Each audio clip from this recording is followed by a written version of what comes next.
I woke up this morning and someone told me that Texas was out of power. Texas? Oil? Natural gas? Ain't make no damn sense. And I could just hear my dad's voice right now. Just, I don't know what they're doing down there. And I could just hear the folks who've lived their whole life and known three things about Texas. Number one, Texas loves their gas, loves their fossil fuels. Number two, Texas loves steak.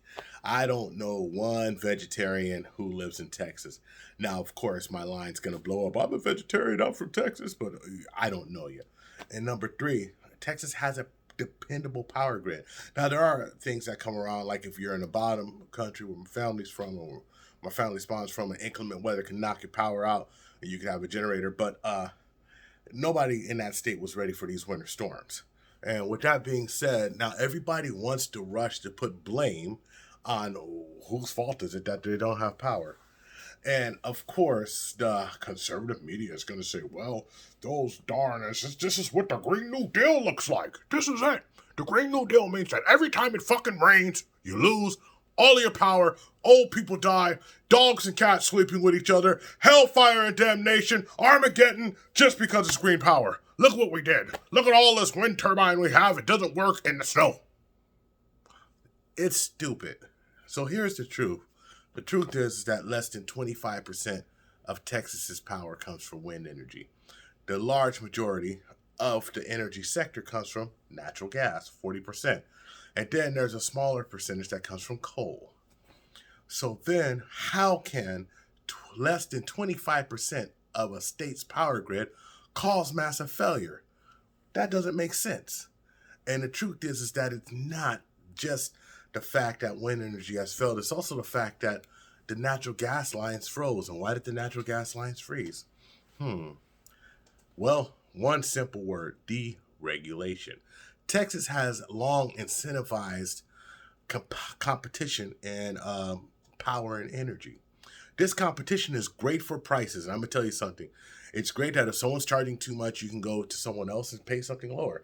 That's how the free market works. And for many, many things, I'm 100% for it. But one thing that the free market doesn't do is it does not incentivize planning for emergencies, because during emergencies, that's when you make all your money. For instance, if you're the only game in town that can supply power right now, you're going to charge people a shit ton of money. I bet you generators are not cheap in Texas. Generators cost an ass ton. Now, during maybe times when there's no power drain, generators don't cost that much. But during this time, they do. That's the free market. And for the most part, it's a great system. It's a great system because if I love Budweiser Light, but then Michelob Ultralight's less money, I'll start buying Michelob Ultralight. And then what Budweiser has to do, if they want to stay in business, they got to lower their prices to the same price of Michelob Ultralight, because it's a competitive market. That's great. But these are for consumer products and the invisible hand, as we call the free market, being manipulated. But for products and utilities that people absolutely need to live, this is kind of shitty, because emergencies come up and there is no incentive for these companies to have a power reserve, because you don't sell reserves. You keep them in reserve. I know, sounds redundant, but it makes sense when you think about it. So, for instance, there's no incentive for any oil company, or any energy company in Texas to plan for this event.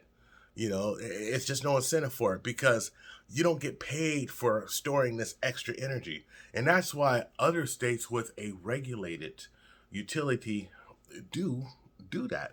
Now, if you're living in a place like Minnesota, St. Paul, or Minneapolis, where you have just horrible winters, then there's an incentive for these energy companies to save up reserves, because if something happens, they sell the reserves and then they build up the reserves again. But in a place like Texas, where, you have a hurricane season and you have a long, blistering summer, which that you could plan for. You plan for hot summers every year in Texas. You plan for hurricanes and power outages every year. You plan for inclement weather, but you don't plan for blizzards. You don't plan for blizzards nowhere in Texas. It's unprecedented. I'm not going to talk about if this is global warming or climate change or this or that. I'm going to just talk about the free market implication of not having a reserve. You see, in any free market, when you're just trying to sell and be competitive, it's going to be very hard for me to tell somebody, hey, you know what? I'm going to sell you energy, but it's going to cost you more than this person because I'm going to keep a reserve. So when you're with me and all the shit goes down, that only happens once every 10 years, you're going to have energy. No one's going to go for it because they're going to say, look, every 10 years, we'll figure it out by then. In 10 years, I'll buy a generator. Once in a lifetime, hey, it might not even happen in my lifetime. I can't afford to plan for this. And you're right, you can't afford to plan for this. That's why regulation should come in and force these companies to keep a reserve. So look, I'm not going to go for the bullshit of everybody's talking the idiocy of this is what the Green New Deal looks like. I mean, Jesus, Texas has been governed by Republicans forever almost. As a matter of fact, the last 3 governors have been Republicans. The Texas House, Republican. The state Senate, Republican. They only meet every other year to make sure they don't write a lot of bills and a lot of regulations. In a lot of ways, I agree with it. I agree with not having state taxes. I agree with freedom up to yin yang. But I also think it's fucking retarded not to have, and I said retarded, and everyone's like, oh no, he's playing for the retards. No, I'm saying it's slow. Not to just think that if something goes wrong, I should have something to keep my people alive so they can keep paying taxes. And that's all that these reserves are for. So the next time all of you mental midgets and jousting with mental little swords this big with each other want to talk about, well, this is what happens when you go for wind energy, it's less than 25%. And the bottom line is that, yes, you could be a free market capitalist economist and understand that these things happen in the free market. See, there's no incentive to plan for a rainy day a lot of times, especially if the rainy day only comes once every 10 years. For instance, a lot of people in San Francisco don't have earthquake insurance. But then mortgages started saying, well, we're not going to guarantee that mortgage if you don't have earthquake insurance. So because people know that earthquakes come here every now and again, they're not going to make you take out insurance for an earthquake. However, places where earthquakes maybe happen every 100 years, there's no such thing. For instance, in San Francisco and San Mateo, you don't have to buy flood insurance for your house. If you get flooded, you're going to be out, and the mortgage company's not going to make you buy that, right? The mortgage company may sue you. You may lose your house and everything. Hopefully another insurance to take care of you. They're not going to make you buy flood insurance. But in Woodlands, Texas, and Houston area, you better have some damn flood insurance, or you're going to get flooded every other year. Your house is going to be ruined. It's stupid. Know why? Because these events happen a lot. But know what you don't have to buy in Texas? Fucking earthquake insurance. That's right, because it doesn't happen. So these utilities, they're not planning for this because it doesn't happen. That's why you have to have some type of regulation to tell them this. And you know what? If we weren't so divided, if we weren't sitting here wanting to point fingers at a different political party, we would look at who the real fucking criminals are here. The criminals are the people who've been selling you energy and have no reserves. So they shouldn't be able to blame anyone. Now, they should have to, just pay the piper and make sure that they upgrade all of their material for winter storms if this is how it's going to be, and keep moving forward. But then again, it might only be a once-in-a-lifetime thing. So let's not make this a big political faux Let's get out there and help the fucking people who need help, and then let's look at it and see what we can do better next time. But let's not blame something that just doesn't fucking exist. Stop acting like all of a sudden Texas for the last 20 years were governed by all of these liberals, and all of these liberal policies in Texas that didn't fucking exist made Texas not have power. It's stupid. It's absolutely ridiculous. Look, I live in California, and when California had rolling blackouts, I didn't go and say, well, if it wasn't for the governor, we wouldn't have rolling blackouts.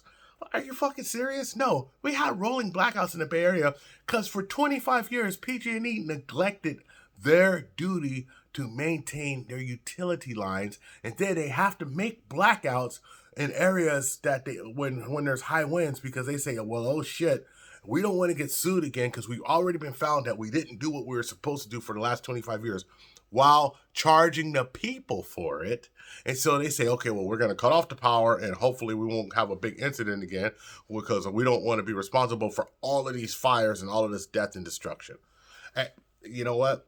that's actually market pressure is making PG&E do that. But what the pressure really should do is make PG&E as fast as possible upgrade their line so you don't have these problems.